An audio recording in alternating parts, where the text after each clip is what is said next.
Dire team ban. RNG's turn to ban. Dire team ban. RNG's turn to ban.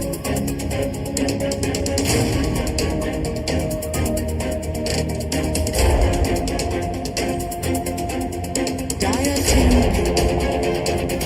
RNG's turn to pick.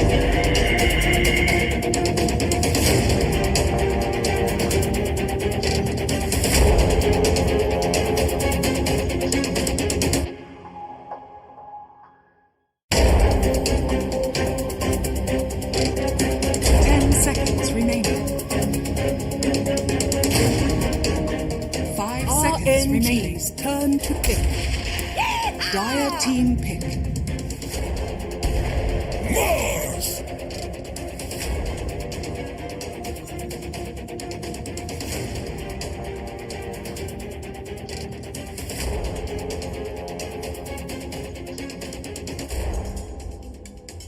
Ten seconds remaining.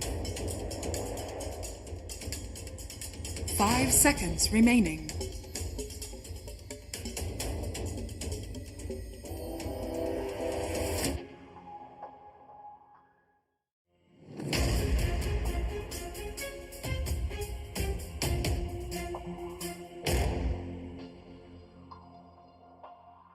Dire team ban.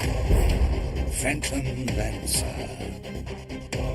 RNG's turn to ban.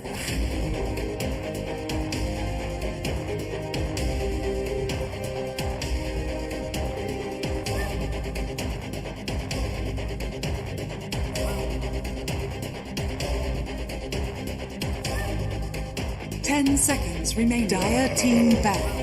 RNG's turn to ban. RNG's turn to ban. Dire team ban. RNG's turn to ban.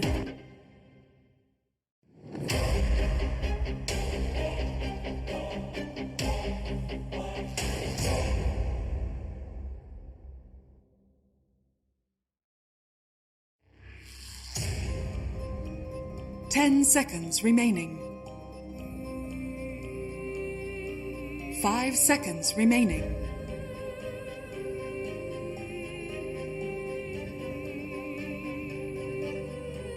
Dire team ban.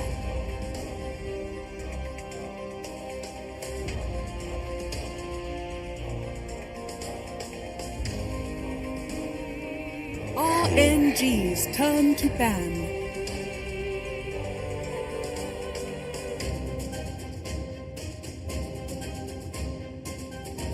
RNG's turn to Dire pick. Team pick. Beastmaster.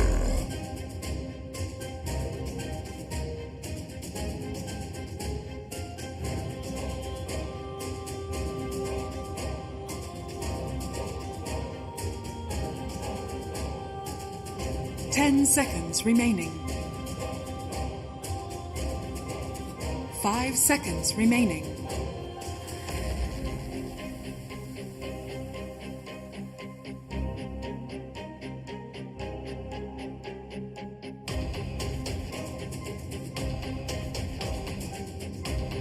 RNG's turn to pick. Lion.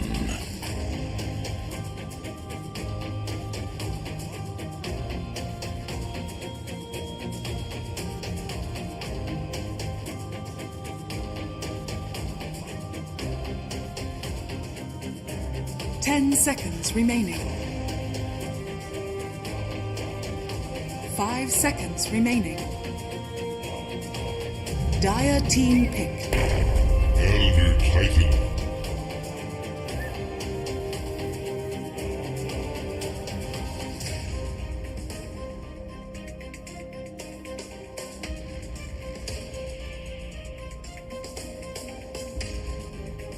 Ten seconds remaining. 5 seconds remaining.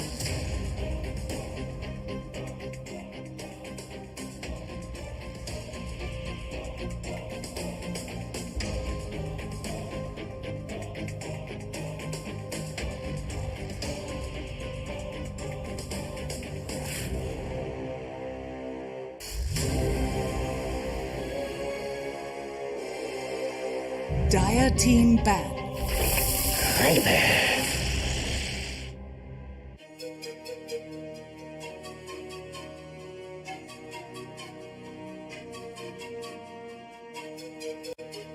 RNG's turn to ban.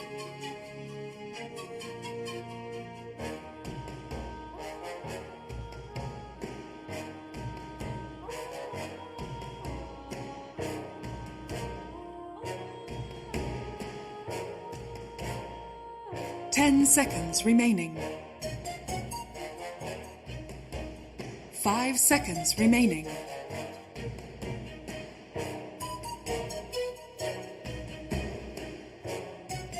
Dire team ban.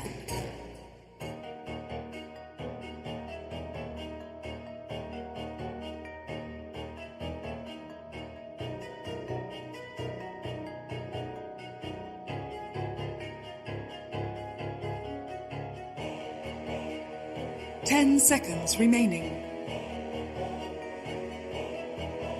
5 seconds remaining.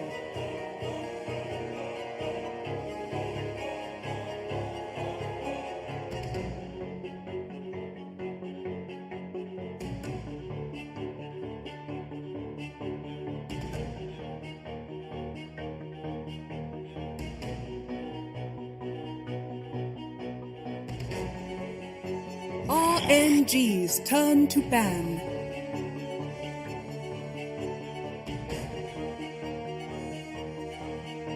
Dire team pick.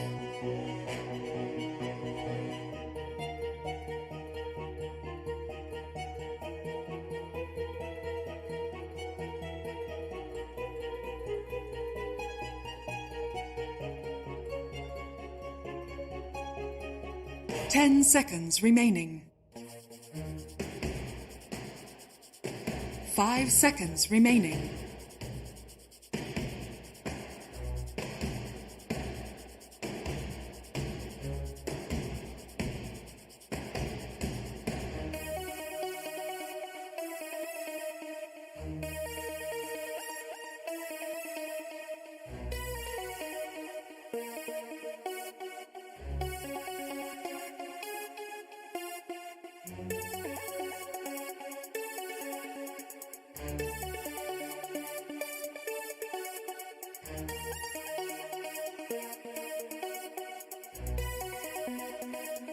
It basically impossible.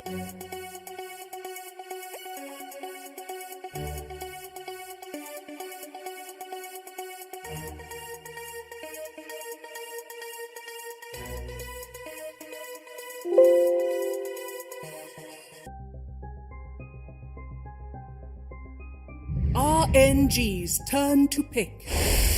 Tide Hunter. Choose your hero. Juggernaut.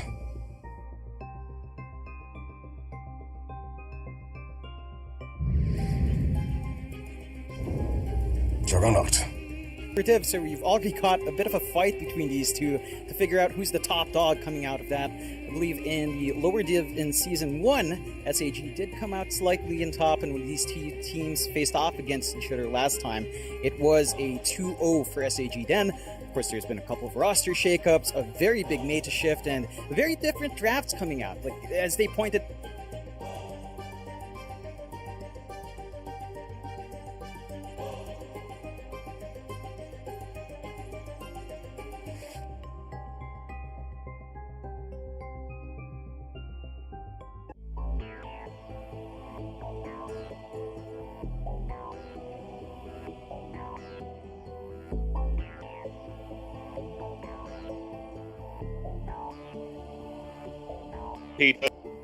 And John X5 joining me tonight, John.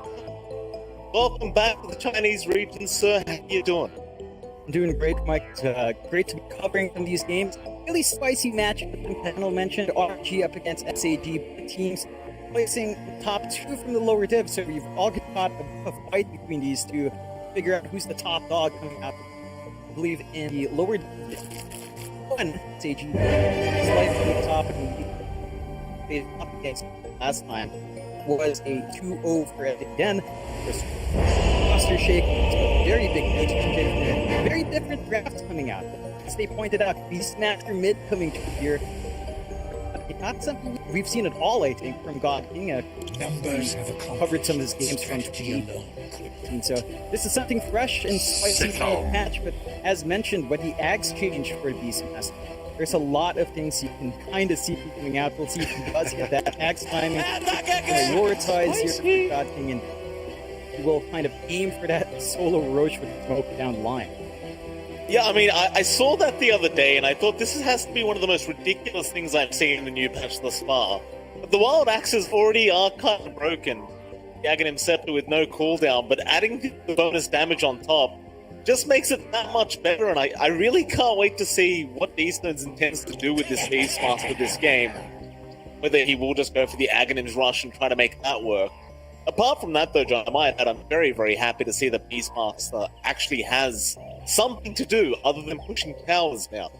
So it feels like the Necromonicon being available all the time meant that you only just went for the one build, but at least now you have some alternatives with this here. It feels amazing.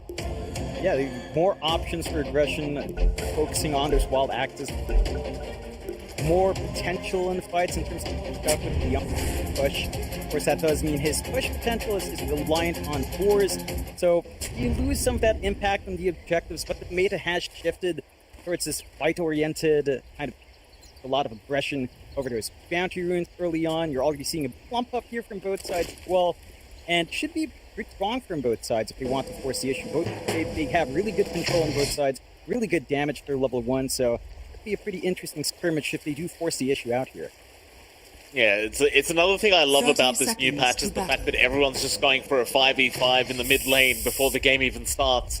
It's me very, very excited indeed, and I do wonder whether either team is going to commit to this 5v5, but we'll find out very soon in just about 20 seconds. As they are positioning right now, SAG, by their tier 1 tower.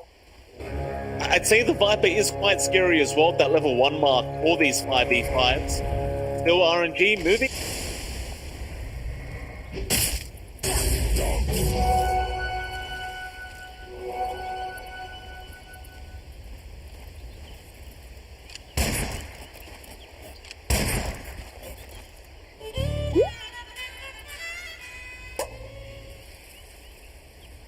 Additional gold for your mid lane matchup there, so to be able to save up for that spot a little bit faster. XCJ is trying to poke out Felix though. Bit of a back and forth with the sports there. Yeah, I mean, after the Scatter Blast comes out, the Fire Spirit's obviously going to give XCJ a bit of an advantage here as they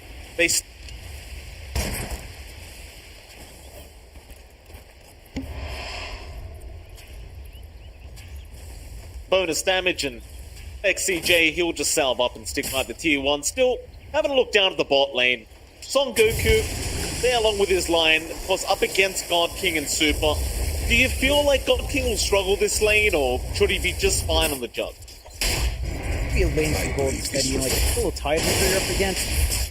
You have some way to play around with the spin, but pull down that. So watch your spacing a bit. Some pressure Radiant's on courier has been able killed. to get that farm. They can get that zoning out. Have to watch for the spikes on the tide as well. Early levels of Gush being prioritized sometimes, that can lead to aggression and some dives in if you're not careful. Certainly, and of course the last lane we haven't really mentioned is the top lane where IDC going to be up against Fly. You have both supports there as well. Felix Schauber and XEJ hanging out by the small camp. Now this lane seems quite interesting as well, right? Because in fact, hold that, because mid lane, it's a very close call there for our Beastmaster. 7E getting very aggressive on the Viper. Almost taking out D-Stones, but not quite enough.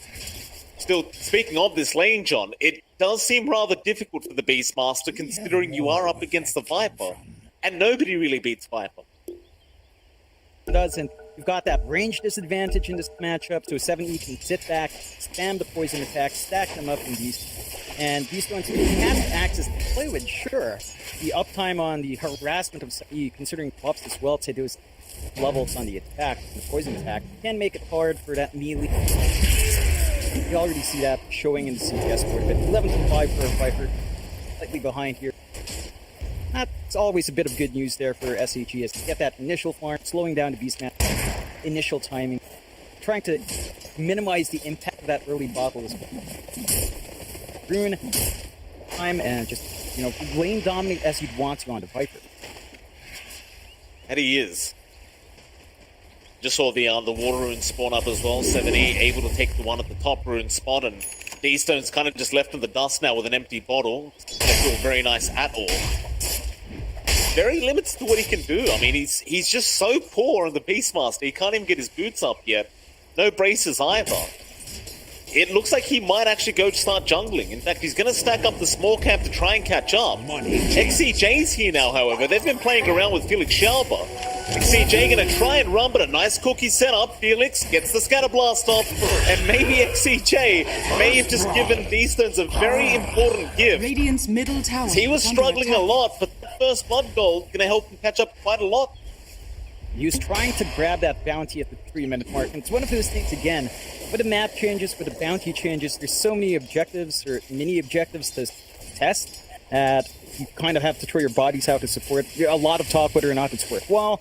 They try to slow down D-Stones with that rotation, doesn't pay off, and D-Stones with that small kill, and he's got a lot more control there. He gets topped up in his bottle as well, so he can hold that lane against the Viper a little bit more as the levels are stacking in there as well. Still going very well right here for God King. Son Goku unable to do too much up against the Jug. While to the right side, or rather left, Super up against SRF. They're going to fight over the water rune, but D-Stones really wants it, and now they can maybe just turn right back around in this line. The briefcase obviously doing a lot of damage, and now the access to fly in. Super should be able to at least get the kill, but no, he saves it for D-Stones. Very disciplined play there from Super to make sure D-Stones does get the kill. And again, John, that's his second kill of the game now. After such a terrible lane, D-Stones is really starting to catch up.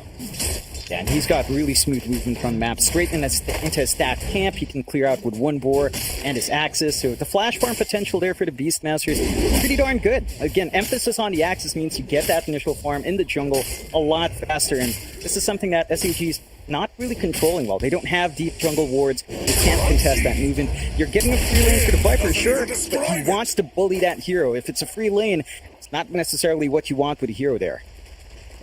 Certainly agree with you on that. Top lane, a bit of an engagement here onto Felix Schauber. Icarus Snipe going to slow him down. Felix still trying to run. Nice Frog's Rebuke going to keep him alive, and now they're going to turn right back around onto the Phoenix, and Felix, he might just survive as they do get XCJ. And RNG, I mean, they've had the worst circumstances, but they're 3-0 right now in terms of kill score. And every single time that SAG want to try and capitalize, it just ends up working out the way of RNG anyway. got to be really careful about the damage output and control SAG has on RNG has on hand. They can punish you misstepping on the Phoenix. They can really start to build up on this Beastmaster with every rotation as well. You can see the clump up mid. They want to kind of bully out, get that tower fast because it's been freed up. They want to enable the Viper to walk around to different lanes once that mid-tier one's gone. So they just want to get more value from that, but the rotations just come in and these stones can clear out the way with his Axis, no problem. Yeah, and on top of that, of course, you've got Super on the Elder Titan, who's going to make it basically impossible for you to get this push going with the Astral Spirit and Echo Stomping. Let's walk away now. I might add, John, I do find it rather ironic that, you know, the Beastmaster of all things is being pushed in this patch. But it does feel kind of nice to see after all those lost pubs to these damn zoo heroes. It feels good to see them suffering a little bit.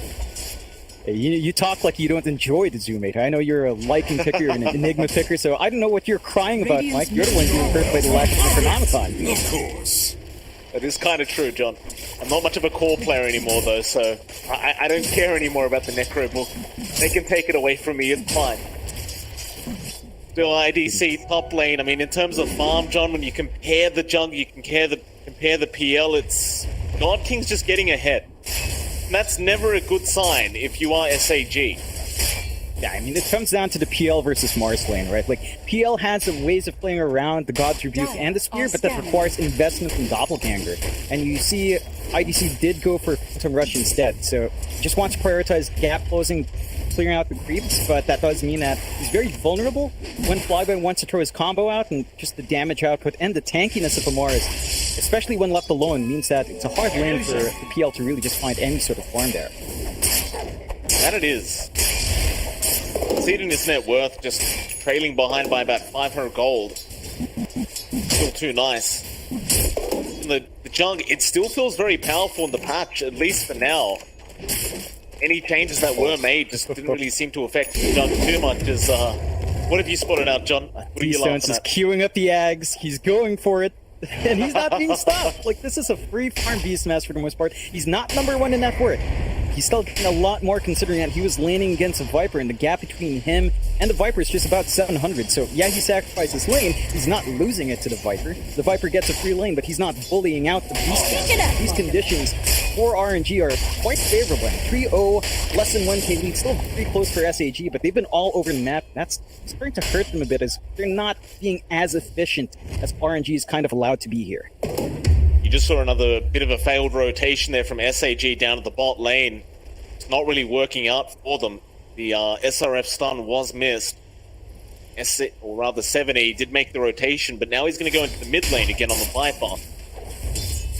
Very clever play from RNG, right? If you can't beat the Viper, just don't lane against it. And it kind of works out that way instead. Top lane, there might be a bit of a group up now as D-Stones has made the rotation up. Looks like he's actually just going to go into the triangle. Oh, maybe not. He'll turn around and let Felix stack it up instead. I suppose for D-Stones, you are just trying to rush ads. So as long as you're farming, it's fine as bot lane. God King, he'll just spin away. But that is a huge Ancient stack. Oh yeah, and they can clear it really fast with a Tide Hunter. You can see some Baby trying to get that golden injection. He's rushing the blink here into the pipe, so he wants to have that durability against the magic damage RNG has, and they have a lot of magic damage. Even just an early pipe can sort of mitigate some of the impact that early Ags were expecting from these. So it's a preemptive measure here from Son Goku. Not only that, but you're also reducing the spin damage of the Jug, the magic damage of the Mars, and the Snapfire. So it's a really good value rush here for Son Goku once he gets to pick that up. But the blink, of course, will enable him to hit these fights. We haven't seen a Ravage yet from SAG. In fact, we haven't seen them really hit any sort of big team fights, and that's one thing with their lineup as well. They're going to want level 6 on Lion, they're going to want level 6 on their Phoenix, and that means you need to wait for these supports to catch up in EXP before looking for some of these pickoffs that you want in this lineup. Jinrun, taken by SRF. Super going to be targeted now as the Earth Spike does come in, and Son Goku going to move in as well with the Viper Strike. But there's your Omni Slash being committed with the Mortimer's Kisses and God King. You'll be happy about that. He loses his support ET, but He gets a mid-Viper for himself. You can't complain if you got... Dire's middle tower. And you is can under still attack. transition to an objective really Dire's fast. They're still structures hunting are though. fortified. Not quite satisfied, but it's going to be hard to lock in. And they're still looking at that mid tier 1. Not an objective SAG will want to give out, so they're going to have to force something here. On Goku, you have the Ravage, but he hasn't really got much mana for it. Let's have the stick charges if he needs to pop it. Goku just trying to front line. Looks like RNG. They'll be happy with just forcing the rotations into that mid lane. All they really wanted. They understand they haven't got the greatest pushing lineup right now, so getting that chip damage and forcing the pressure does feel quite nice for them. As SAG, they've smoked up now. They're going to try and maybe invade that Radiant Triangle, find D-Stones. Do it, however. The high ground, D-Stone's in an unfortunate position, but he still has time to run. He's going to try. Sunray is there with Icarus Dive, but it is not going to be enough. They find his stacks though. That's a lot of gold going away to SAG. Managed to intercept that massive stack, so they at least slow down Radiant's the economy top of tower is D-Stones. under attack. And while they get all that movement off, they bought a lot of space for their PL. So you can see our PL now number 2 net worth, just lagging behind slightly Radiant from structures Flyboy's are Mars. fortified. That's a lot of recovery considering his Radiant's lane top was tower a is lot under slower attack. compared to our Jug. So SAG are actually getting a bit more from these map movements. Sure, they're not quite finding objectives. They lost their top tier 1. But your PL's getting to farm up. You're sort of stalling out the Beastmaster, and you can see our Beastmaster, D-Stones, is actually stuck at the Dire's bottom middle tower of these is under fours. So attack. despite that really good start avoiding the Viper, his flash farm, even in the jungle, just hasn't shaped up the way you'd want it to here. Goku just continues to pump fake Ravage. But he won't fall for it. Lane is 7E. Oh, Armed up, Mortimus. It's a lot of damage out with the Astral Spirit. It's not going to be quite enough, but that's a fun little combination there with the Elder Titan. Having that aura with the Astral Spirit into the Mortimus kisses, removing so much of that magic resistance. It does hurt once it flies in. Gold for my feet. definitely does. That's one thing SAG sort of lacks as well. They don't have a natural way to stop the kisses. So as long as your positioning's on point, which it has been for our Snapfire, a couple of engagements, you're going to get full duration kisses out. You have a lot of damage to fly through. There is going to be mitigating factors from SAG soon. Our Tidehunter is very close to the full pipe, so you will be able to at least drop some of that damage down and allow your team to live a lot longer. It will allow them to take some of these fights down the line. We talked about free farm coming out. Blood King is allowed to just stay on that Jug as mentioned, but he's only a part away from Battlefield. Lane, they got the arena down. 7E, he's been caught out. SRF, he's around, but the Omni Slash going to bounce over to the line. Now the spin. They should at least get SRF though. No, he'll spin TP away. Failed Omni Slash. They don't want to risk dying, but look at that mid lane. Radiant's Immediate bottom pressure tower is there under by attack. RNG and SAG. They are forced to rotate once again to respond to this. This is not what they want to be doing, but RNG is just forcing it every time. Of course, SAG know they can't really afford to lose that mid-tier 1 tower. It's just going to open up too much of the dire side. Yeah, they're just being really cautious, responding to that aggression for RNG. So both teams are keeping relatively good check on each other. You have to watch the fact that the Jug does have the battle. CL can still jump camp with Phantom Rush quite nicely, but Battle Fury Jug just means these camps are cleared out fast. However, he is sapping away from D-Stone. So Dire's give the jungle now bottom for your tower is Juggernaut, under your attack. Beastmaster's taking the backseat. He is only one part away from Ags. It's not too bad. Like, the timing's still lining up there for D-Stones, and we'll have to see what he intends to do with that. But surely, the rush is going to be something they're all going to be eyeing, and SAG's time to set for that. They're the ones pressuring that mid-tier 1 now. Yeah. SAG doing a great job of it too. Son Goku just frontlining there for 7E and SRF. Radiant's middle tower has fallen. T1, very Dire's nice. bottom tower SAG is now under can try and attack. invade the Radiant side. Of course, they still haven't gotten the bot T1, but it won't matter. They'll go right into the triangle. However, the TP to RNG, they want to try and fight this one out. They go in with the arena and the spear right through the time. But Son Goku, he's going to be alright, at least for now. Put it defiance, but here comes King with a nice cookie and a splitter setup. The roll flies out as well. SRF, he's trying to hold the line, and he is set high to the spinner. Maybe not the Ravage timing. Well, that is a perfect Ravage from Son Goku. flyby, still gonna get the spear off in time. Son Goku is not quite out, or maybe he is. He gets to the high ground now. D-Stones will continue chasing him up. Wild Axes are there, the Astral Spirit, Son Goku, he just keeps avoiding them. Onto the next high ground, into the triangle. He'll jump off the Earth Spike is there. Son Goku will finally die. He will finally die in that tide, but it took such a long time. Radiant's And all that bottom time, tower is under attack. Neil was farming. Now you have Diffusal Blade up on IDC. He's going to allow RPL to join these fights if he Dire's wants to. middle He has the tower is Yasha under up as attack. well. He's still probably going to wait for the Dire's SNY structures are to get that additional Druid, that additional stat resist to stand in the front, have the HP to man up and force these Dire's fights. middle But you can see the tower has difference fallen. just the Hood of Defiance makes in these Dire's fights. It's so hard to melt him. bottom They tower treat is pretty much all their big health happening. It's still IDC. pretty good push out. One and they're lining up for IDC. Just takes the stop. He allows him to set up like that into the cookie and the Scatter Blaster. He just gets destroyed. I'm kind of shocked he just stood there and took the Astral Spirit. Yeah, that was really confident coming up. Goku now. Bot lane, Arena gonna be there. They don't have too much stun, but Son Goku doesn't have any stun. He's gone. Just 7E and SRF, they're not Radiant's top tower behind their is under T2s. They attack. should remain safe. You got so much if you are RNG and last second spin, just in case. Well, what is it, John? You found D-Stones Did again. you see this ridiculous axis? Are you seeing how dumb this is? No cooldown. Look, toss out, it's back. Toss again. Just clear everything. He can do it. He's got the Ags. They're going to be eyeing Roche with the mid-tier one, with the top tier one gone. Oh, he's A gonna lot reach of it. space for RNG to get it as well. And, of course, getting top a region always feels great. When you have a 0 cooldown spell on hand, it's outstanding.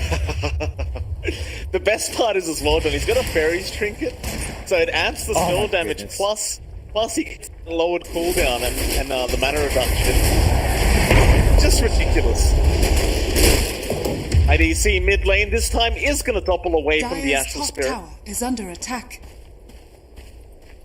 So RNG, I mean, with those kills that did occur in the last team fight, God King, he got back on top of the net worth board. He's about to finish his SNY up on the junk. You start to get a little bit concerned about SAG again. Right now, they're only sitting 8-1, and it is a 5k net worth lead still there for RNG. But maybe this is the time to go, John. Son Goku, he's got the blink up now. SAG, I expect to smoke very soon. They also have SRF's blink on the line. Mine. Massive power spikes here for SAG, but it's a matter of if they can make it work. And again, they've got to be cautious about that Roche. There's smoke here as well from RNG. They're lined up near that Roche area, near that top jungle. They're going to be eyeing maybe a shove on that Dire's top top tier 2 tower first is and under transition attack. that to the Roshan. And again, you got to remember, with the Axe on Beastnap, the panel pointed this out, but it just melts if you allow him to get that space out on the Roshan for quite some time. And it does. And all it takes is a smoke, John, if you don't want to take any Dire's damage. structures As are you can fortified. see, complete balance here for Dire's top D-Stones. tower is under See a attack. very balanced ability right now, and here's the big smoke up though. SAG, they want to try and punish this. You want that blink ravage immediately. They haven't seen the blink up yet on the tide. SAG, going to find the opportunity as RNG being very smart and backing off at the right Radiant time, are sensing scanning. something is awry. No, all lanes are pushed out right now. I suppose just everyone missing off the map is scary enough for RNG, and perhaps they've just kind of calculated the timing of those blinks. And they're going to be fine. The smoke will lead to nothing. Yeah, RNG is not under pressure to really do much. They were smoked up earlier, but they don't really lose much by not finding kills. The pressure is really on SAG. They want to use Ravage. They want to use that Blink Hex finger combo they have on, and they need to start kind of slowing down what RNG has, because there's a 6k lead for RNG at 19 minutes in. They're flash farming jungle a lot better with Battle Fury on a Juggernaut than, say, the SNY and Diffusal on a Phantom Lancer. It just doesn't measure the same well in playing this farm game. You're always going to be a bit at a slight disadvantage when you allow this slower pace to come out for the you have on RNG. So SAG, they need to find an angle somehow. They don't have the best offensive wards, and they only really have control over their triangle right now. game. So you're sort of blind to get that movement out. It just makes it hard to approach side RNG. It makes it harder to find an angle for a good Ravage. It makes it hard to find the key heroes you want to just bring down instantly as well. Here's the hard question though, John. Like, both these teams seem very satisfied just farming up and going into the later stages of the game. Do you favor the PL or do you favor the jump? It's down the line, I'd say it's a bit back and forth. Like the PL, again, can dodge out the Omni Slash quite nicely. You get the Swift Slash for the Jug to kind of play around with that. We are talking like really late though. Like the PL needs a heart to be up. Oh, top lane! Oh, he hexed the neutral camp instead. Still, they'll go after Flyby, but there's your spear out from Flyby, and again, they are going to be able to rock away. They even found the top tier 2 tower. Just nothing working for SAG. And you can't blame SRF for that missed hex. Spins came out way too quick from God King. And he just ended up hexing a neutral camp instead, which it's unfortunate, but they're trying their absolute best to just get this junk dead. Like, they're going to smoke up again here, SAG. They're still trying to get this Blink Ravage from. It's just difficult. They need some offensive wards somewhere. All their wards are just on their side of the map, so they're going in blind every single time. And it just, again, makes it very hard to find those angles. They are looking bot, and they could try to go for D-Stones here. They know he was around that area. Could be a pretty potent pick-off if they do manage to find that angle, but he's already kind of protected and TPing home. He's got BOTs up, John, the boots of travel. He's basically Tinker now with these Vault Axes. No rearm necessary, just, you know, maybe a bit of lock down on the TP, but who cares about that? And now here comes Roshan. He won't buy a smoke for this, but there's no need for a smoke for these things, because he's got Flyby to tank all the damage.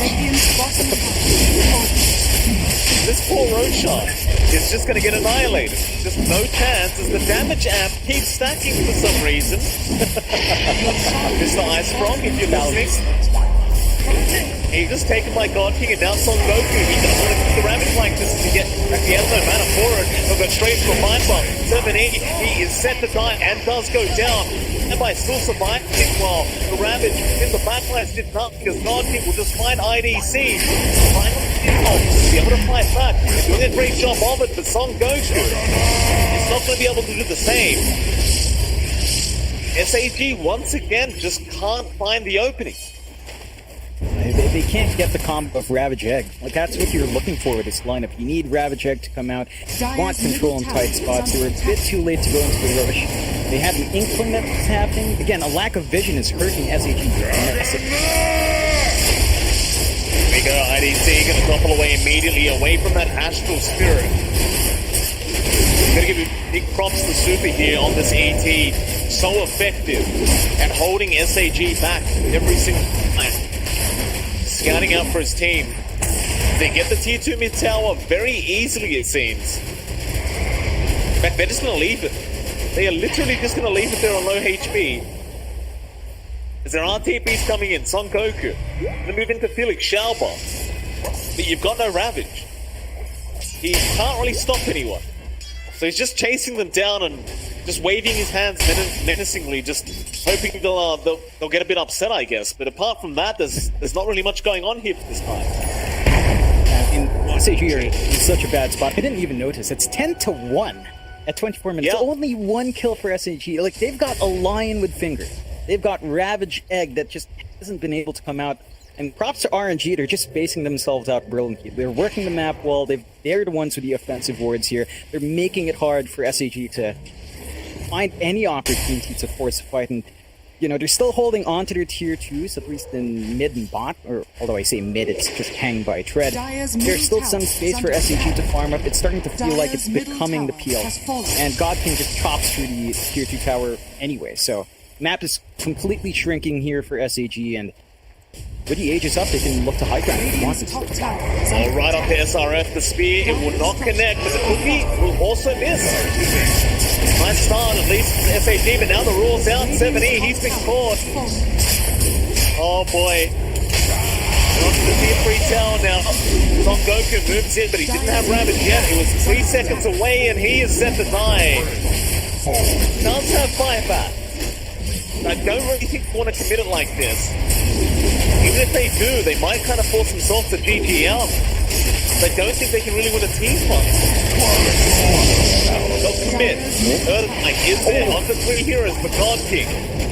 Gonna avoid everything with the spin timing again. A Son Goku will move in, but his blink has been cancelled by the boar. They finally take it out, but it might just be too late. He's got the blink up now, but he doesn't have the vision.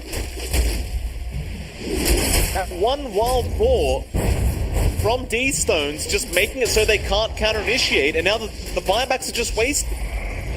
It's just really clean from RNG, preventing any sort of counterplay here from SAG, and it's starting to become the PL story. IDC needs to just build up in the PL, try to make some space for himself, use that space to farm up. He's queuing up the heart, so you're reaching that point where perhaps your PL is going to be too tanky to burst down in Omni Slash and in the combinations you have in RNG, and that is pretty much a saving grace here for SAG. They still have really good high ground if they get Ravage Egg off, but we've just seen it time and time again. RNG makes it near impossible to find the right time, to find the right angle to hit SAG. We have to see some more patience here, especially from our tide. Like, every now and again, we've seen Son Goku toss out a Ravage before dying, or in a fight that SAG can't really clean up afterwards. He needs to just really be patient, wait for that perfect opportunity. Like, if he had a Ravage earlier in that high ground defense, they would have been able to clean up. There was a really good impale coming through from SRF, but again, the timings just didn't line up there for SAG. Quite ironic that you call it impale, John. It is Earth Spike, just so you're aware. I noticed a lot of casters using the word impale Radiant's for Lion's bottom Earth tower is Spike. under attack. Very, very lazy stuff. You should know very well, John. You're a Lion spammer. So Yeah, I slipped up please now. do not ever say impale again. Hey, I was getting it right last time, you know. I can't mouse over it right now, Mike. Give me a break. SAG, they're gonna smoke up. They've got the Blink Ravage. They see God King, but his reaction times have been pretty intense in this game. And now the smoke is broken, but they do get the Hex out. The arena's down, but the Ravage is there into the egg. Well, first out God King. Now they can take the team fight. Flyby, he's trying to TP out there immediately, and does. And now the Stomp is gonna hold them back. Still a great team fight, though. SAG, they lose the support line, but they get the carry Jug on the other side. And that's all they really wanted anyway. Yeah, that's really great timing from SAG as well. The Aegis, I believe, just expired a few seconds before that, or right as that fight broke out. So they found a big kill in the Jug. They managed to get some space out. And you can see, again, there is power here for SAG if they land their combo. They just need to land that. And once they do have some semblance of control, they can get that first damage off and start to apply some damage out with their PL. The heart's almost up here for IDC, so you're reaching that point where the PL is going to be too hard to burst down for the Jug. A lot of pressure's on now and everyone else to get the control off, to isolate the real PL out from the illusions and try to deal with it that way. I think you're really going to have to see some lined up cookies here, and stomps out from Super, so there's pressure on Snap for Felix to manage to isolate the PL and get the follow-up going, clean up. But the game is starting to pull a bit later than you'd want here for RNG. PL is still keeping up here with God King. Like, you're seeing IDC still within 100 gold of a Jug, so it's a really good point for SAG. They haven't lost racks despite losing a tier 3, so they still have some really decent shot potential on their lanes as well. Reyna is there, and CJ, the only one caught, and he's gonna die. There's an education mark. Don't really matter too much, I guess. They did get the kill. Those nice here. Into the outpost. In the meantime, though, IDC has gotten the Heart of Taras buff now, so he's a tanky boy, and it looks like he's going for the Shards and Octarine build-up, which, by the way, John, I know you and I always talk crap about this build, but I think it's viable now. I actually believe it's quite viable in the pro meta. And it's a really nice way of defending high ground, I've got to tell you. I played into this in a pub, and it was disgusting. But you can't ever push. You just can't. Yeah, I mean, it did just get buffed as well. Like, the short damage was up from 30% to 50%, so I think now it's a pretty good spot. As you mentioned, it's solid. Got Son Goku in that arena. He's got no way out either. He's just going to die. Money changes. SAG don't really want a piece of RNG at the moment. RNG, they might just go back into that mid lane, knowing it's a dieback on the Tide. No, they're actually going to back out. Could have been an opportunity with no buyback on Tide. Of course, that means no Ravage Egg combination for the next fight. They could have simplified the process and taking racks and using stone melt racks really fast.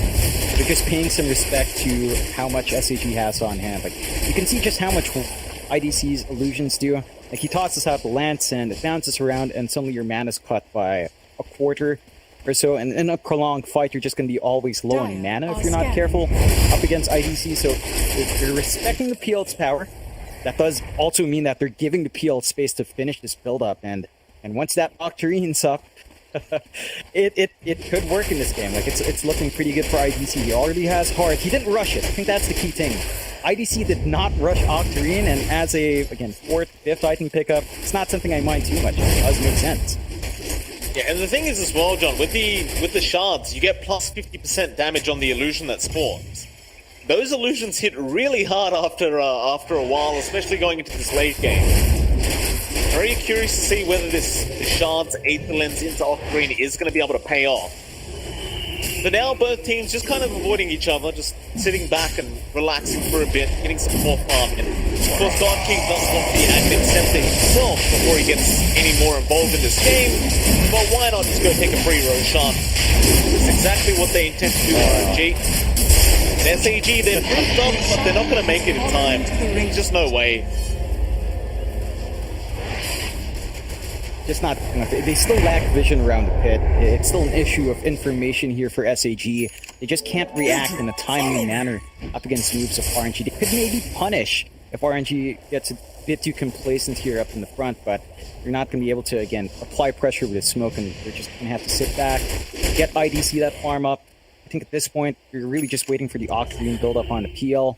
You have to worry about RNG getting more items up on themselves as well. See the Shiva's being built up here by our Beastmaster, and once that's up, it makes it a bit easier to isolate out the illusions without AoE damage. Of course, mitigate the heals out, and of course, you test your BKBs. Testing his BKB, making sure it works.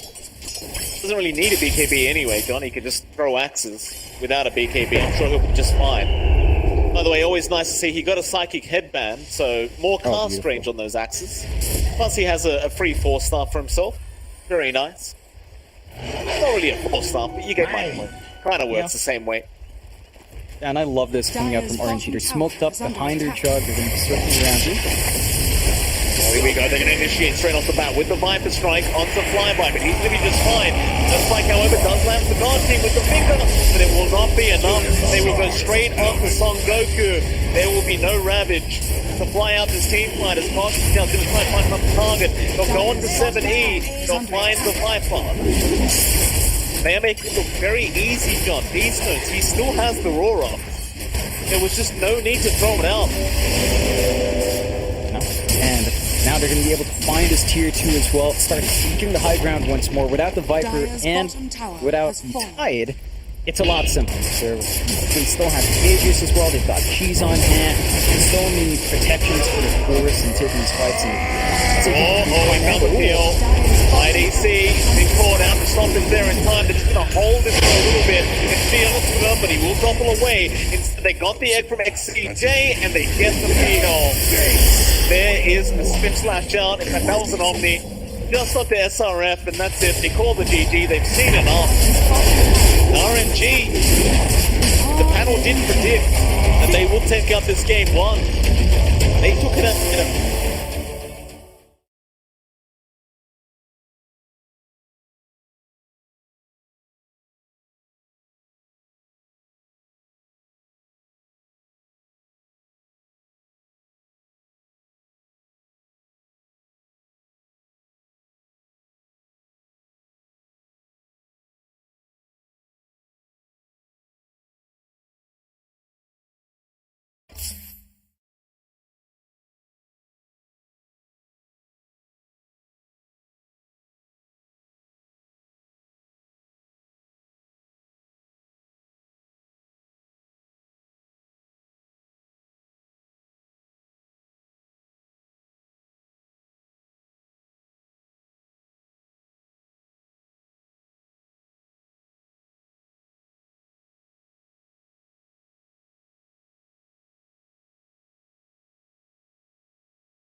How'd you feel about the macro-fire change? I was sad. Oh, yeah. I used it against many a Monkey King. It's just weird that some spells break trees, but like a firestorm doesn't.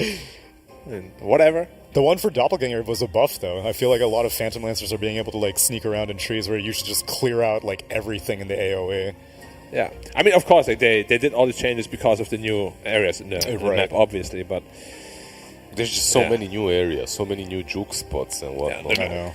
Dude, I was literally getting juked like from one tree because you could go like 4 different ways. Yeah. I'm like, where did you go? Like, I don't even know if it's like skill anymore. It's like, did you go here or here? It's just a percentage chance. It's what makes heroes like Beastmaster so strong. You get the Hawk vision. Yeah. I mean, vision in Dota is like even more important now because of all these narrow. And there's a lot of new cliffs and places where you can put those wards that are pretty good. There's a lot of cliffs around the smoke camp on the safe lane as well that you can abuse. Oh yeah. There are cliffs in the jungle as well. Some camps where you don't expect people to see you in your jungle, they see you because they have a ward on a cliff that wasn't there before. Last pick, Nature's Prophet, the God King special. Okay, that's a carry Prophet against the Timber Saw. Exactly. Are we worried about Son Goku just going... He could take over this game pretty hard. Super Saiyan mode, yeah. How about the mid Tiny? Is it going to be this 1-1-4 stats build? Nah, you need you need have a Ursa, playmaker. you need damage. Yeah. Okay. Yeah, so I don't think you can get away with this. Which way are you going then? RNG or Sparking Arrow? Yeah, I think I'm gonna go RNG again. Yeah, I'm going to go just RNG. from what I've seen in game 1. Exactly, 22 scored. No matter the draft, it's still 22. Yeah, I guess RNG for me as well. It's a more even draft though. I saw definite shortcomings with the Phantom Lancer early pick last time for Sparking Arrow. The Viper seemed kind of useless. Here, I see potential. The draft makes a lot more sense overall. Timber Saw looks uncountered here. He looks pretty solid here. If Son Goku has a good game, he can solo carry this game against all these heroes. Like, they have no good hero against Timber Saw until Aghanim Scepter comes online. I guess they have Nyx Assassin, but yeah, but his job, you just said it was just mana burn and carapace. yeah, like you can't really kill him. Like once he gets his like Just ignore him. Mana burn him and ignore him. yeah. What was the- Timber without mana. Yeah, can't do it. What were the changes to Timber Saw?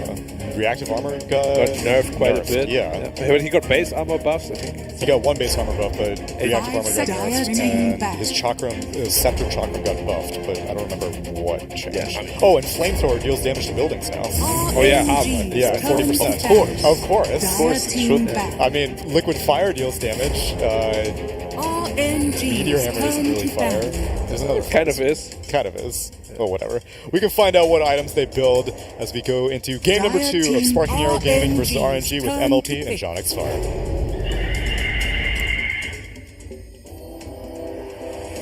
RNG's turn to pick. Beastmaster.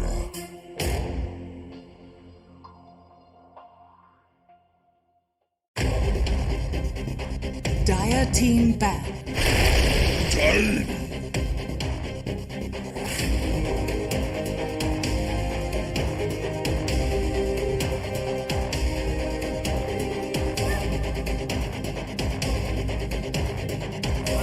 RNG's turn to ban.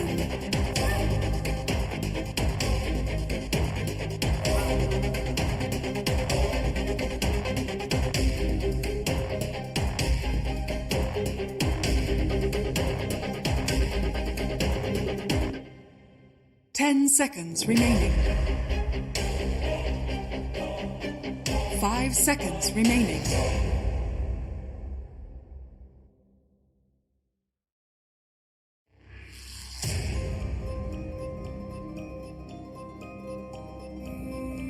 Dire team back.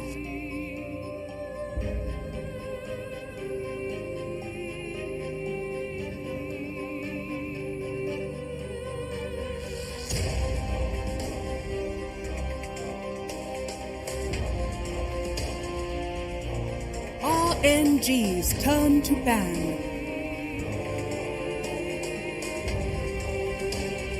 Dire team back.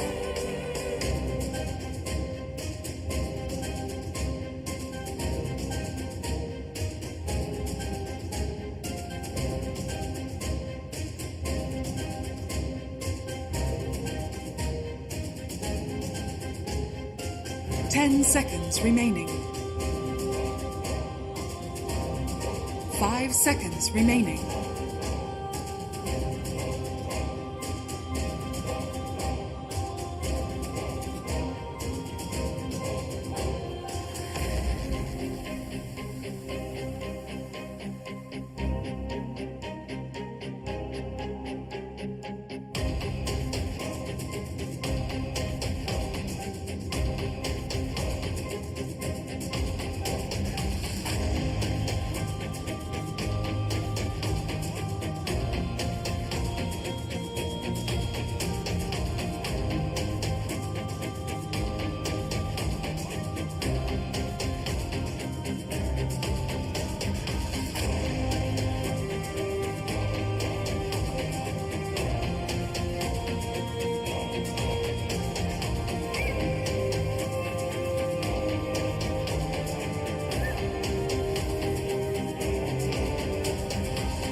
RNG's turn to ban. RNG's turn to pick.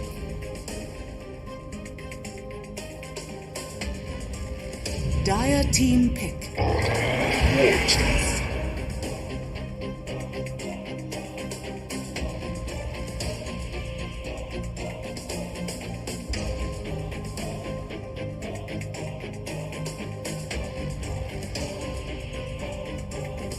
10 seconds remaining. 5 seconds remaining. RNG's turn to pick. Timber Saw!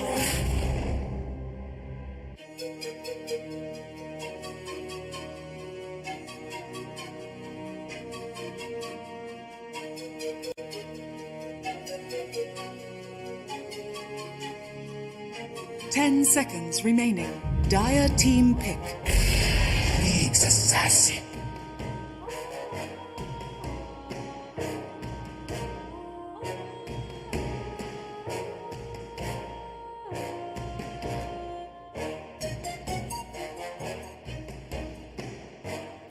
Ten seconds remaining. 5 seconds remaining.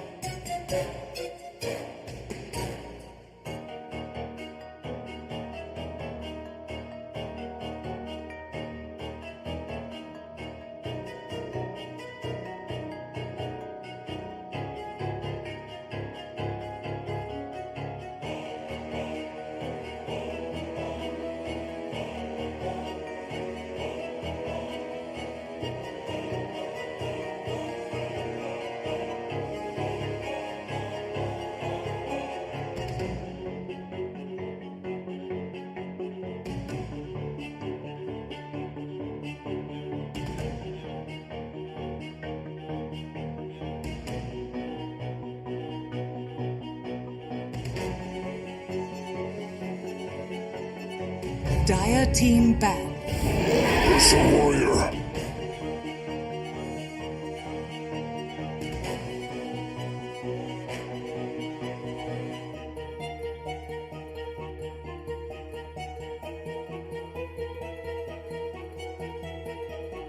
Ten seconds remaining. RNG's turn to ban.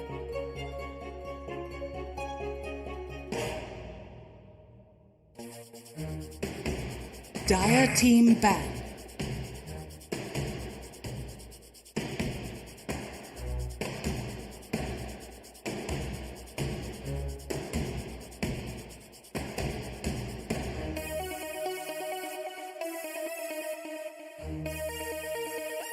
Ten seconds remaining. 5 seconds remaining.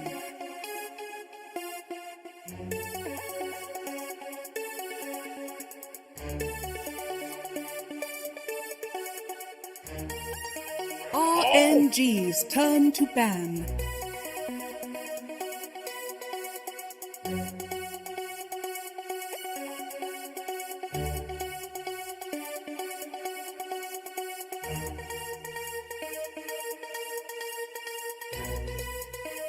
Ten seconds remaining. 5 seconds remaining.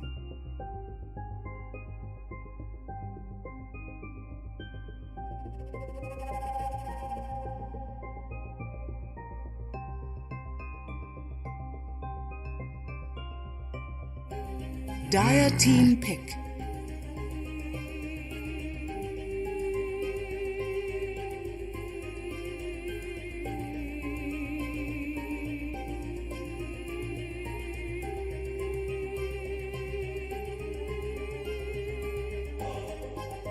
Ten seconds remaining.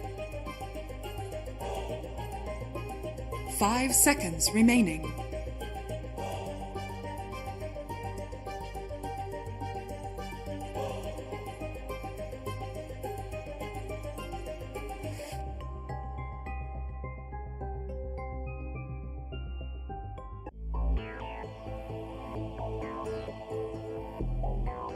RNG's turn to pick. Disruptor.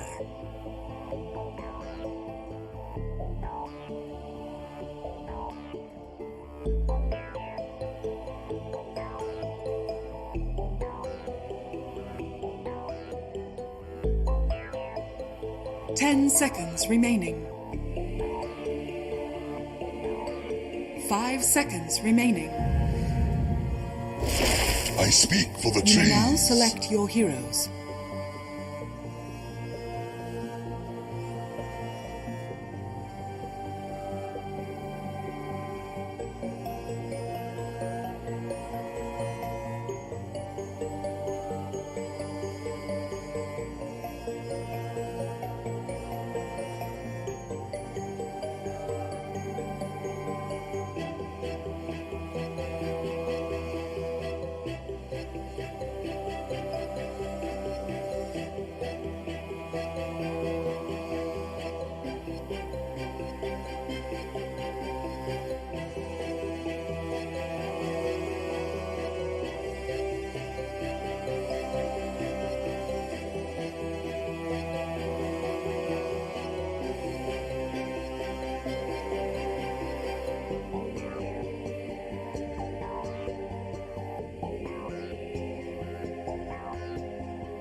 Prepare for battle.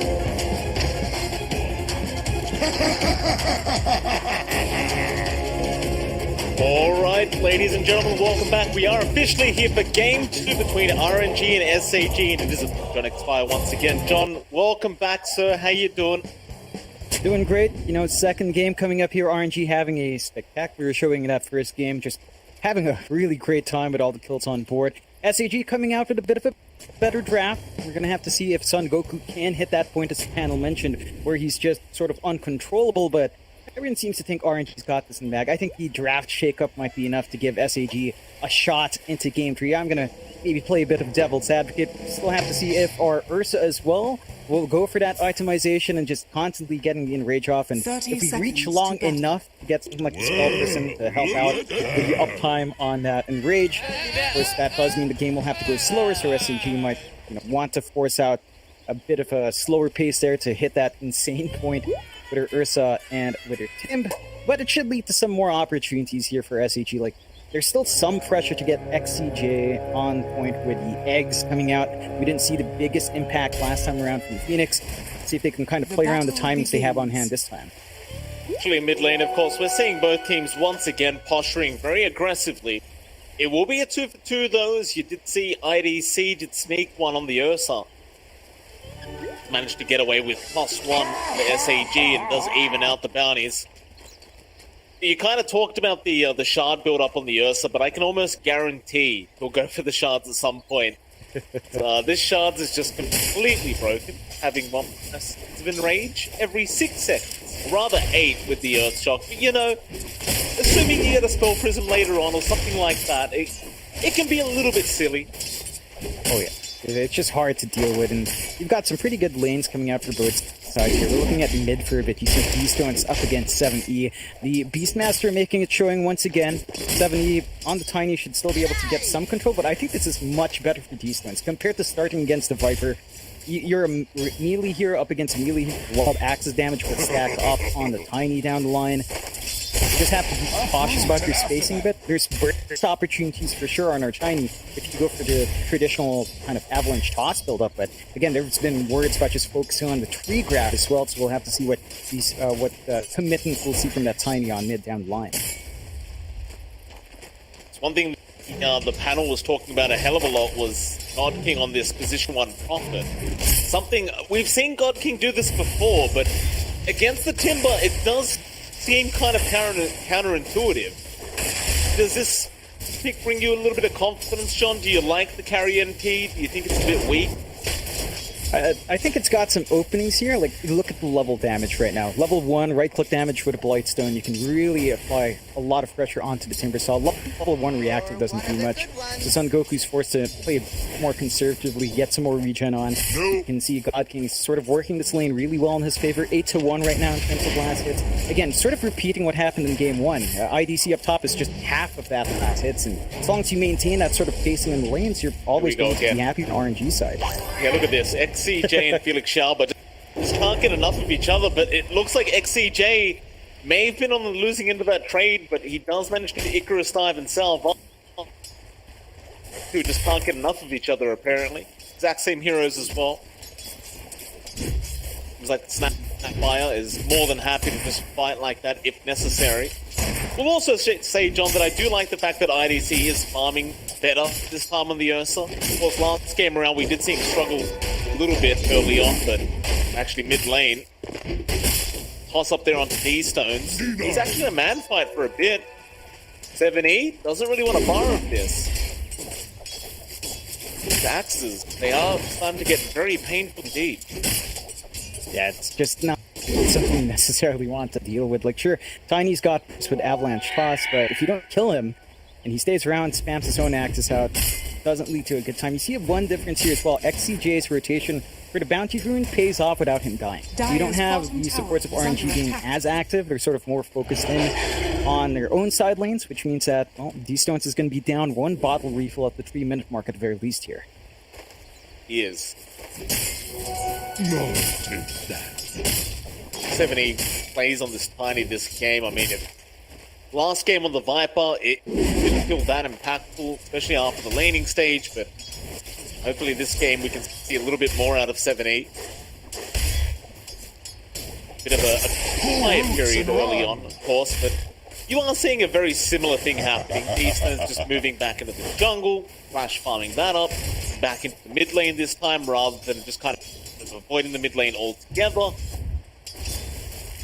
Zara about to spawn up, 7-8. Radiant's courier. Rotation down towards the bottom side where Super is in a spot of danger. And Saran lock him down with the glimpse for a second, but it is enough damage. Pass to the right click out from SRF, it does prove to be enough. They do secure first blood this game around. Really good news coming out for SAG. They want to be the aggressors this time around, especially when you've got the Tiny core. You can see the tips coming out from IDC as well. On to Flyby, he's having a better time in the Ursa. It's still not amazing, mind you. 18-0 on the Ursa, you're lagging behind the NP by a substantial bit. You're still getting farm here on Flyby, and again, you're seeing IDC left alone. So you get the rotation out from XCJ, you're leaving your Ursa vulnerable. There could be a kill opportunity if you're not careful there. God King really playing on the edge there. He being out at the last second, making sure he gets every CS he can get. Of course, top lane, they are starting to pressure quite aggressively. He is out onto XCJ. He has no Icarus dive either, so this should be a guaranteed kill. Scatterblast does land with the Impale out from Super. Flyby will happily take the kill for himself.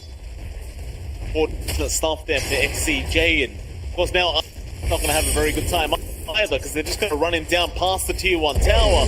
With this tanky Centaur, you can't really get away from him, surely. Right, you see he has TPs coming in from his teammates, but now RNG just want to try and back off after forcing these rotations.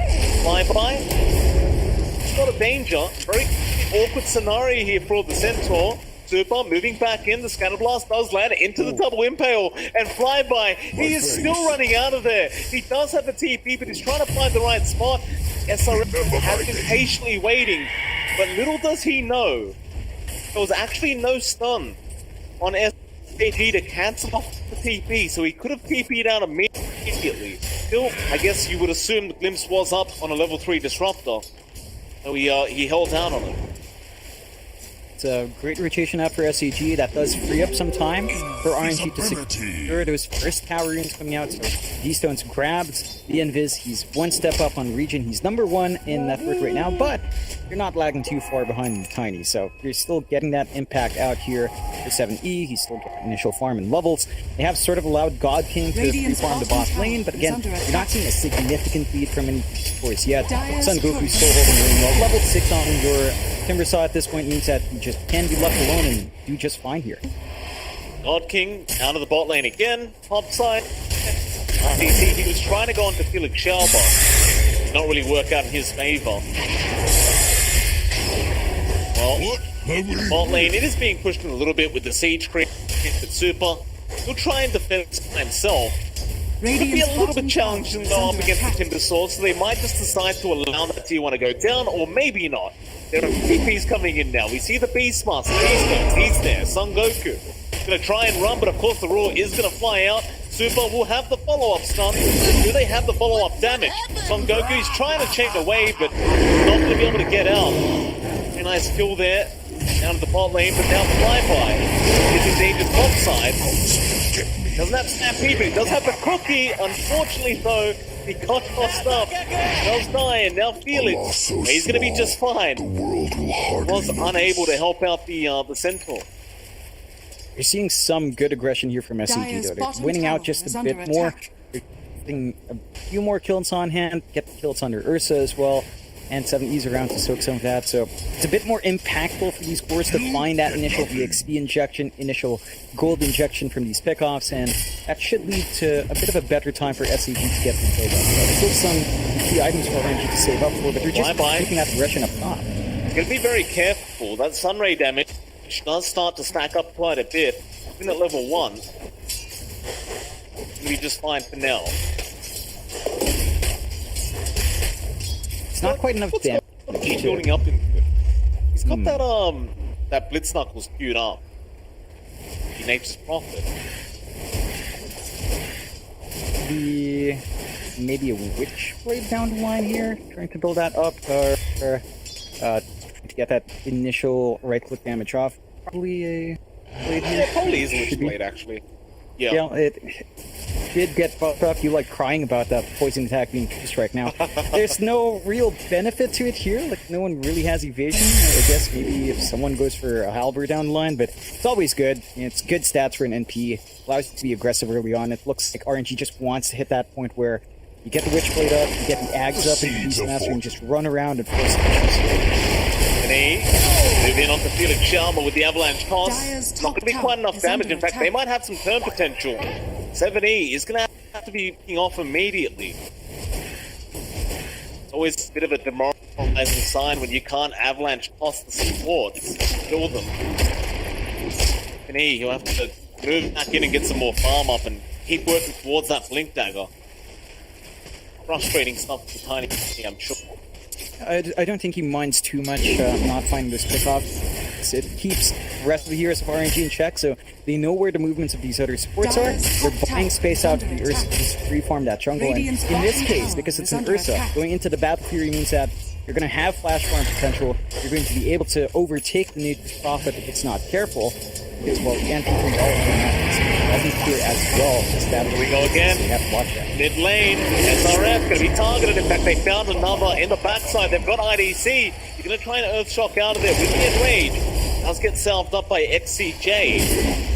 He's around on the tiny. Structures are fortified. Very clever from RNG, and this Dire's is game middle 1. tower is under They force the attack. top tier 1 tower. The Timbersaw TP's up to defend that top tier 1, and then they go immediately into the mid lane and start forcing the tier 1 mid instead. Without the Timber around, you can't really defend this. Eventually, of course, Son Goku, does make his way over. But look at the damage that's been dealt. It's don't think down you way feed low. cookies The next with shove in birds, from but RNG try should telling lead to that them tower that. being taken out. You can see SAG trying to take the opportunity to clump up as well. Son Goku can't just soak through that damage. He's got the Hood of Defiance up. With the Soul Rings, he's got a lot of HP regen on hand, and the magic damage isn't going to hurt as much. But their push potential just isn't as fast. Like, sure, Dire's top Timbersaw can tower tank is under and maybe attack. clear out the wave, but you don't naturally shove in the same way an NP, a Beastmaster, even a Centaur does, and top tier 1 now is going to fall. Dire's top It's tower really is falling. perfect play from RNG.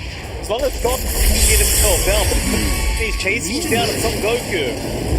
He's going to be able to find him.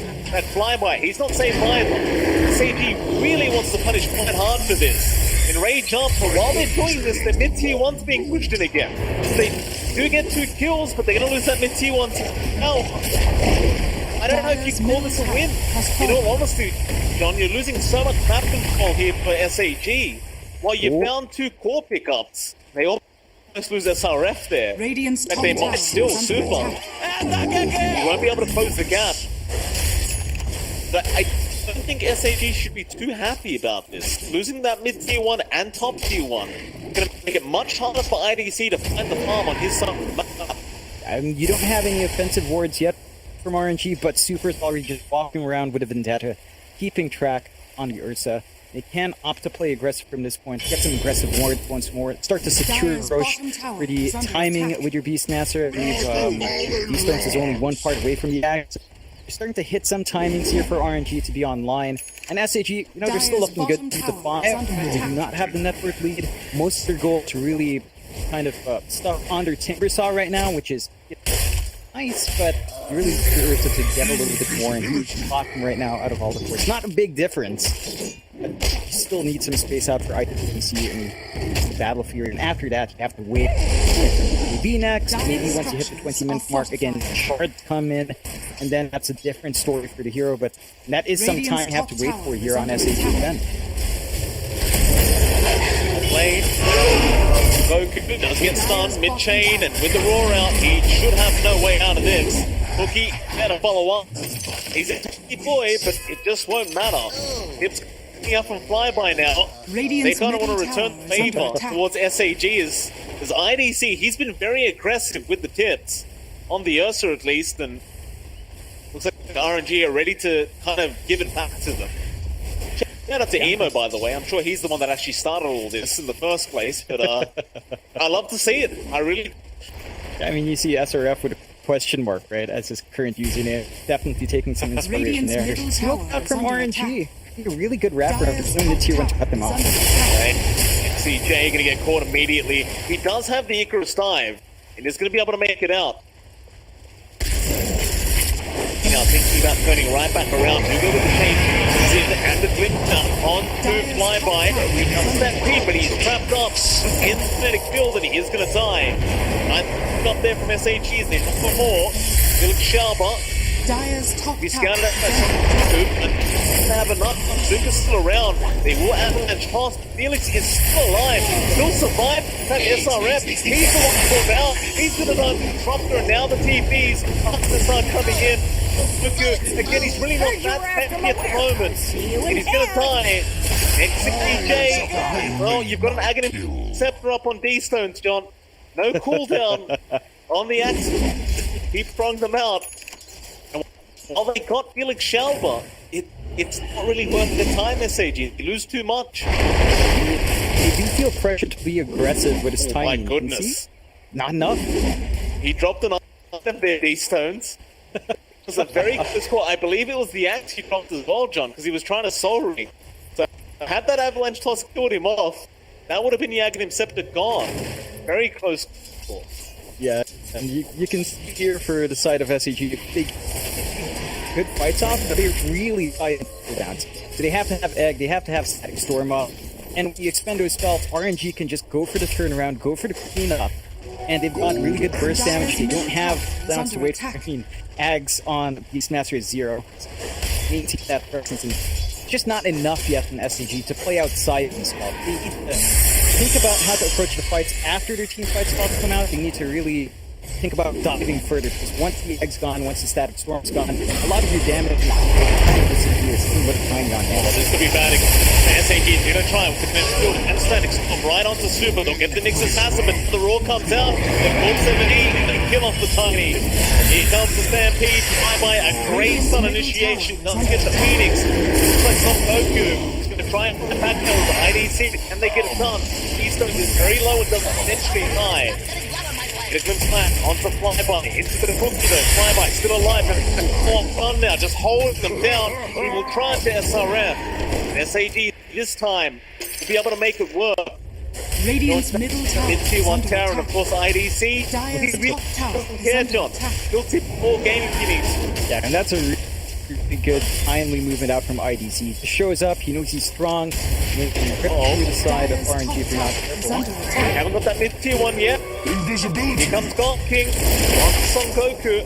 He has the mana to chain out. It's fine as they don't have the damage up with the burst down. Trust you. Kind of another thing the panel talked about. Talking into Timber doesn't feel that amazing. It's the mid lane now. They go back. It's 7-8. And nice fast snap. I'm going to be on Shelter, but he's going to back the other way. He is still alive. Should go down. And now he's going to be in danger. He first slides out into the egg and the front line there from Son Goku. Another stuff to fly, but a hold down with God King. Yeah, stuff. Feeling now. Under the spray. Did fly back to this team fight. But SAG, they're fine. They're going to back right out and make it so that that buyback means nothing. Radiant's top tower is under attack. His team now, they know when to push forward, know when to pull back. RNG is the one that's scattered. I mean, sure, you have the Ags on D-Stones, that's great. Very vulnerable in the front once he's held down. Like, he needs maybe a BKB this game just to be able to use his spells and not get controlled up. They're Dire's also middle tower is seeing under some issues attack. now holding the timber size. I mean, they just don't have enough to lock the intent just yet. It's Dynamite, put the stone on the earth side to the Stampede. That's very nice pick off. IDC can't really focus on that area anymore and Flyby doesn't know about it. It's immediately. He's just farming the wrong side of the hunt, but into Roshan now. These stones, he will throw some axes. Oh my god. Radiant's middle tower is under attack. For you, gets stunned up for a second. That's probably the longest pull that he's had all game. To the Radiant. Get the Aegis now.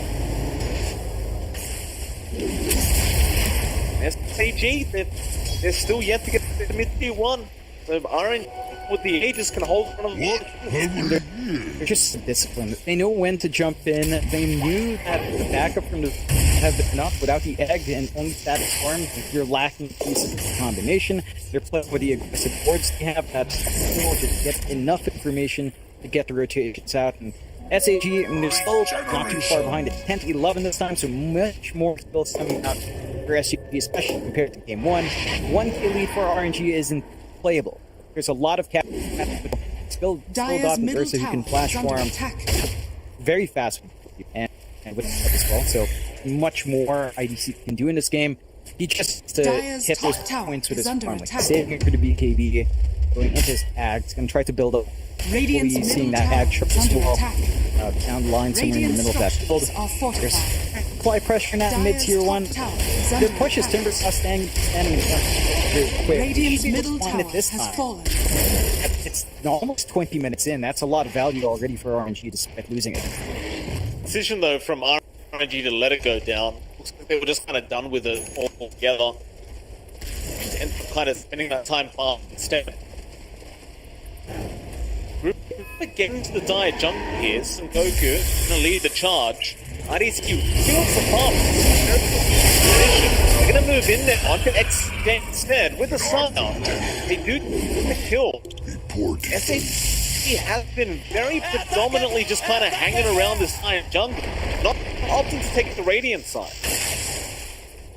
and that's what we've seen from them in Game 1. They're just always on the opposite side of the map, being the aggressors. They're not satisfied with just sitting back for all the heroes. SAG's in that spot where they're stuck in their own side of the map. And you're seeing another discrepancy here as a vision. See aggressive work from RNG now in the triangle, keeping track of that movement, and that's where the Ursa is coming and where the rest of the sports are hanging out. And there's just no aggressive wards from SAG. Now, you're not under as much pressure to maximize the team fight spell. You're not necessarily looking to always use that storm an egg, but it's still sort of detrimental, allowing RNG to play it fast.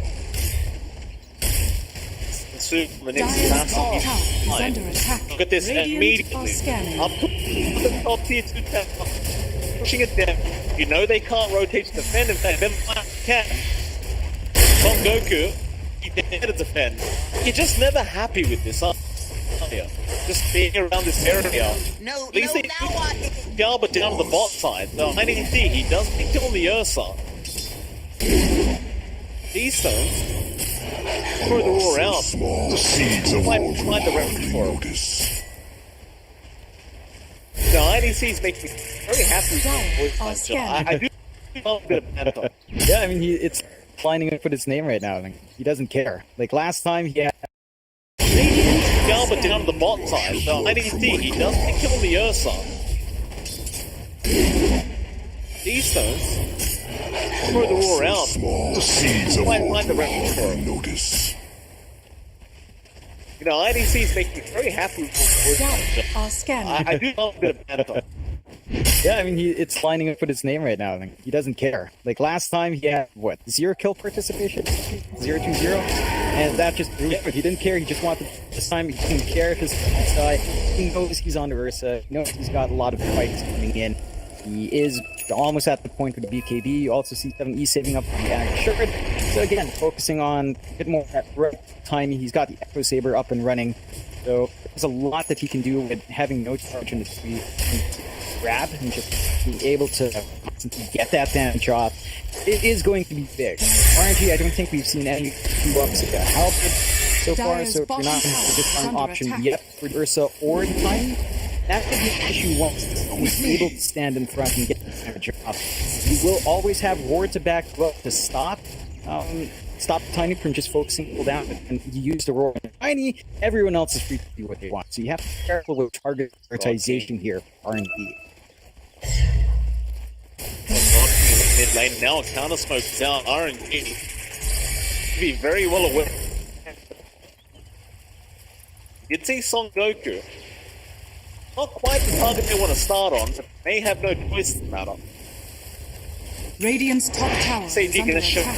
that top tier 1 tower. God King will be there to defend. Nature's not down for beating it. Now they found someone in front going to be SRM. He gets caught down with the Yules up, but he gets set high and does go down. XCJ, he'll get immediately. Control up. However, God King caught up by RDC. Pulled high onto the offense. Will it matter? Do they get IDC as a trade? Not quite a 17 now. Right back into that left cross. Does blow up these roads. That's flyby. Also, Ty Super will try to be out, but teamwork. Clean him up. SAG. I say teamwork. Felix Shalba. Radiant But structures just are running away. fortified. It's a great lead by Radiant's top It's tower a is great under up. attack. They lost good supports. But still like the Ursa just bought so much time. Seeing it here in this replay, it was just immediately as something goes up, you got these blocks that didn't really matter. Radiant's The top edge. tower has fallen. After that, God King just being caught out by the Ursa, trying to TP away, but there's no chance of that happening. They just couldn't. Radiant's top tower is under attack. They have an issue right now. They're dropping to that physical stance on Aster and SG. The supports, they didn't care because they got results. They got Static Storm anyway, got the egg off, and died, but that gave them time for SG to collapse at the same area. And the isolation they have is not ideal. You don't want your NP to just man up and just right-click fight in Ursa. You lose that. Fury Swipes just drag you down, and you're not that true in the end. You need to play that spacing out. And couldn't even kill off the Timbers on that fight as well. Isolated up top, you're forced to respond to IDC instead. So you're starting to find a grasp here in the game of SAG in the exchanges. These spikes with the Ag Shard on their Tiny, even the Ag Shard here on Son Goku, there's a lot of things. Is out and blow up Beast Master again. IDC, forget about it. Radiant's middle tower is More under now, Son attack. Goku. On Star instead. Back to flamethrower affects buildings now, by the way. Very, very good stuff. Dyer's Let's bottom give him a tower bit of is push on under the timber. attack. I mean, to say Timbersaw doesn't push well beyond this amount of scoops, now he can actually push. So that kind of fixes the issues of Timbersaw down to rejections. And that team going down opens up a lot of possibilities.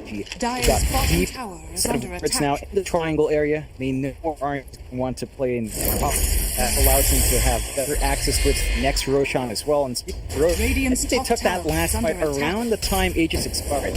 So openings for SAG to line up Radiant structures pretty much around are Aegis fortified. expired. They're always disciplined enough to be able to come in, find the kill right as Aegis expires, and it's just such calculated kindness here from SAG to make the counterplay. Radiant's top tower He's even is got the under magic attack. curl up. He's got even more magic damage going on that tower. They try to move in. Immediately now, how do you fight back? IDC getting in. The BKB comes there in time. The Raw didn't. God pick. He could have sent himself out of there. IDC was a beautiful bit of cover. But he won't find for now. TJ does not eventually get that fire in the end. In comes the sign of RPG. Back on Guspensi. And that'll be your tiny gone. SAG perhaps getting a little bit too excited. Take a bad team fight for themselves, and for them, they don't lose too much, but it's not going to feel great lose Tiny. And in fact, IDC, he's not safe yet. Super is on the chase. He'll be just fine by the 2 tower. Unless Flyby somehow catches him, but a bit too far away. Overall, SAG, they lose a little bit. They are going to be able to back up, and they keep the Ursa alive, which I think is just probably the most important fact. SCG's not going to be too upset about that. They are slightly ahead in farm now. You're getting a bit more under the force overall. You're lagging behind here on RNG. Lucas Centaur dropping behind. So there's a significant enough, well, not significant, it's like 1k. There is a gap between these cores that you can play with for SCG. And they just need these out to come up. IDC still needs the Ags up. KB, he still has not picked up the shard. But I'm sure that coming down the line, maybe after the action comes through, once you have that enrage with the stomp in, you're going to be really hard to control up. Really like that in the last fight as well, where Felix just stood his ground, focused on the egg, and still managed to get out in time. He died in the backline because of the 3 toss, but that was just enough to salvage that. Taking that egg out allowed him to turn on the tiny actors and to get a little bit more from that RNG. So they're finding some openings as well into the team of SAG. They have to be cautious. They need to secure this Roche as SAG's got the better position for that. Good try. Radiant So RNG should know about this. And they do, it seems. The board does start moving its way. It's currently on fire. Quite nice with the Mortis Kiss design to try and be even more fire as the Roshan. It's bit RDC. Has the edge. Now 70. Caught out the 20. Or has he? He just fine with the end follow-up. Just on fine. Does get some Goku. Needs to run as the can't move into the fight. Now. Card King on IDC. Wants to burst him down. Card King effectively going to die to the fight then. They move in for more. IDC. Get rolled up, they might be able to turn now, at least get the Aegis off him, and he has gone way too far into the back lines. He'll die the Tiny with that SAG. I think they're done with this team fight. Not quite as good as the hope. In fact, RNG are going to move in for a little bit more as D-Stones. Just not stop throwing axes. Actually, they do back out, and as you can see by the recap, it's not great. They even lost the Aegis, so you don't really get any benefit from that Roshan. You get one big benefit here, Mike. Free Ag Shard for ITC. That was the worst Roche to give out to the side of SAG. Sure, they drop heroes. Sure, they kind of just burn the Aegis through, but the free Ag Shard upgrade here, that's big. And it's only the second Roche that gets that. So IDC just gets a free ride into that Enrage buff. He doesn't have to extend 1.42 gold. It's still wonky, but still get something from SAG. So you understand why they threw their bodies in. Maybe a bit too keen on the fight afterwards, but you're starting to build. You're on the show. And you just bye-bye. Done XCJ. Icarus Dive is there, but it's rather Jules is there, but it's not going to matter as he could not get the Icarus Dive off in time. You know, John, going back to those Ursa shots, I love that about Iceberg, right? Like, everyone complained last patch The seeds of fortune. thing was just too much, right? The meta of Status Resist was... It's a bit too much for these carries, right? But then he just kind of gives Enrage a 6-second cooldown with Earth Shot. It's... You know... He loves his Status Resist. I don't understand it. Yep, it's really darn good on Ursa now. It's kind of nice, I guess. Like, it feels like Ursa's the only real hero right now who can really get that stacked up on him. Could be a good fight here as well as swap up, see the vision changing. Pretty close from both sides, but RNG play it safe. They didn't have vision there. They had enough foresight to back off, and they had a Hawk scouting the backside anyway, so play it safe.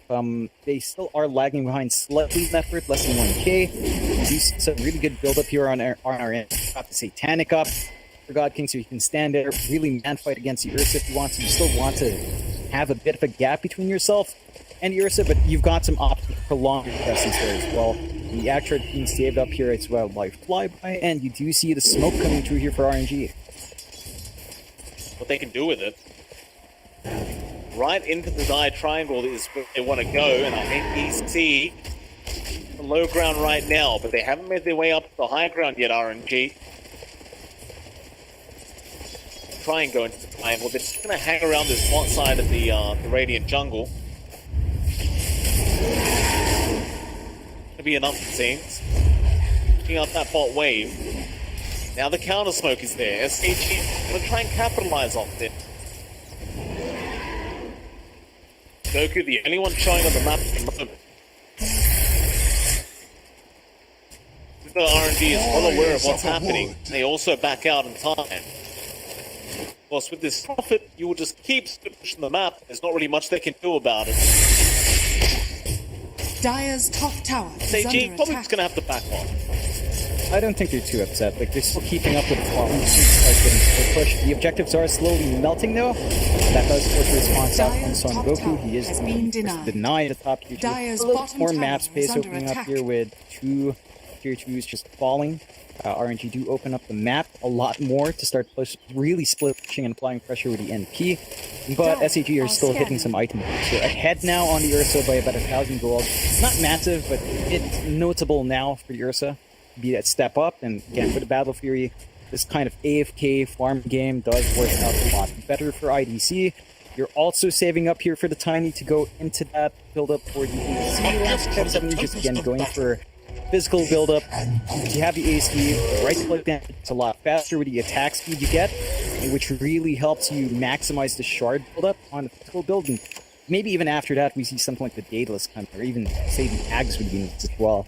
Tree volley. So there's a lot of options to keep scaling here for SPG, whereas for RNG, maybe you could flip Bye-bye, go straight into XCJ. They do get the Static Storm down. It's not going to matter. They'll lose the Phoenix. Onto SRF they go. Flyby off the Stampede. There'll be a buyback from XCJ. They do need the egg. But the side of RNG are already backing out. Flyby needs to be away. 70, he does at least get the Avalanche cancellation, but now the Spider will get spun from it. He's going to try and run. XCJ will follow up with the Sunray, and the Chakram does land. They do get something with buyback from the Phoenix, but overall, I guess it's not really too great for either side. I think RNG will probably be maybe a little bit more satisfied with the team fight. You force out a buyback, you're pretty happy down with RNG's end. SAG, they do still Radiant's hold on bot to yes, is and under they're going to apply attack. some pressure on the bot tier 2 themselves. They can try to get some more on the bot jungle here, maintain pressure on the map, counteract the pressure that the NP is trying to get out here, and still kind of work yourself with the Radiant's game. It's bottom really tower even now, has 20 to fallen. 20. 1k lead for RNG. Neither side really getting a massive lead in this game at all. You can see it bouncing around there on the charts. So we're seeing much more of a fight from SAG. And again, as this game goes on, it does feel like their scaling is nicer. Like there's a lot of utility on RNG's end.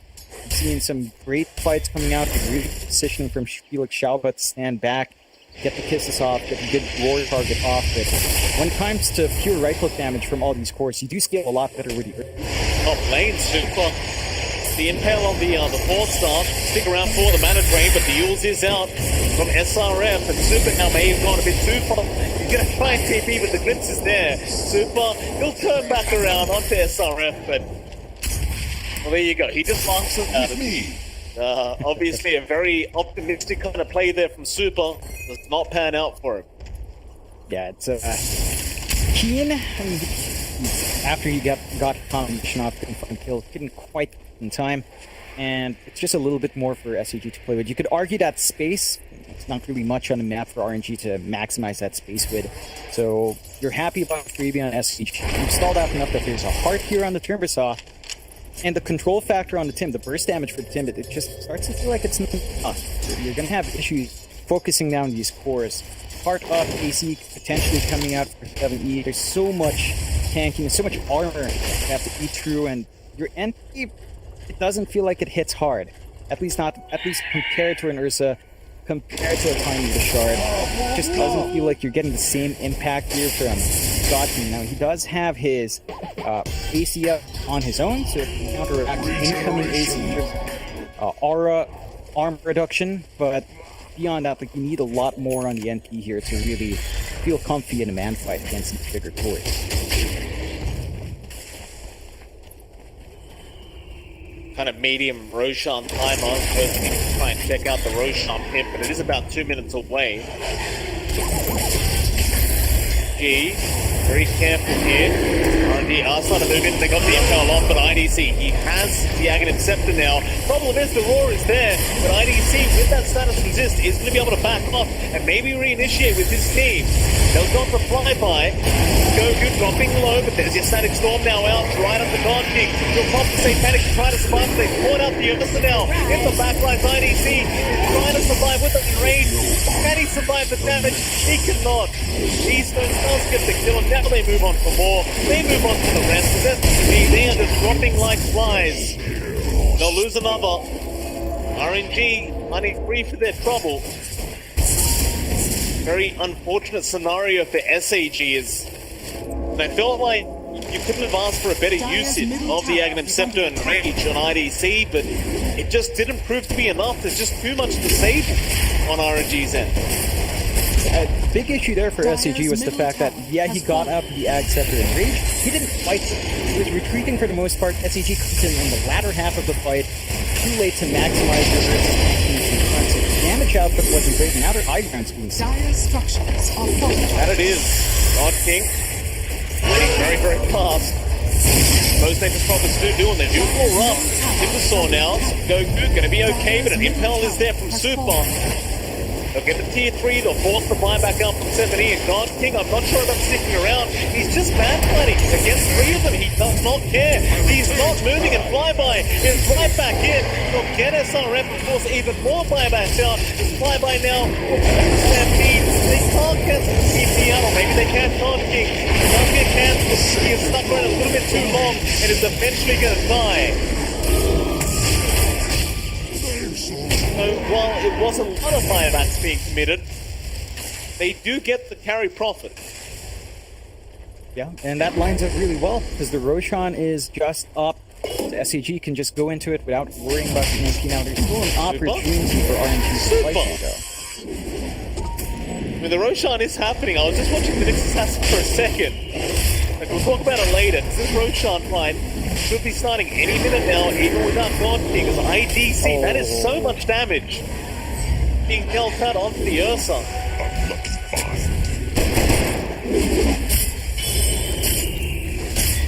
Go back into that Roshan pit now, John. bit risky. Good Ags timing here from our Centaur, but you have the egg back up from SAG. No Static Storm yet. You really want for its faults up to take control of that. If they only put Sun Goku in the front, and if you smoke around, you want to find a pick off first before coming up to it. I mean, they need this Roshan to go down before God King's back, but the problem is he has buyback roll down, so he can actually rebuild the team from these stones. Immediately jumped on, but he gets the BKB and the roar up. Up to 70 and now flyby. Is there with the follow-up. It's a really nice deck, but it isn't going to matter. Strong fight. It turns him down immediately. Now God King trying to manage the Ursa. It's on the brains of ideas. Davis focusing down the MP. Can he survive God King? He will. He will survive a little bit longer, as he'll turn right back around on some Goku. He finds another kill, and the GG score. Oh my god. Ooh. I mean, Well, they had no buybacks. Dire's top tower is under attack. And the RNG. I mean, they took a chance there, SAG. They're trying to smoke around, get the pick off, but once the BKBs came up, there's just nothing they had on control to stop the Beastmaster from getting the damage.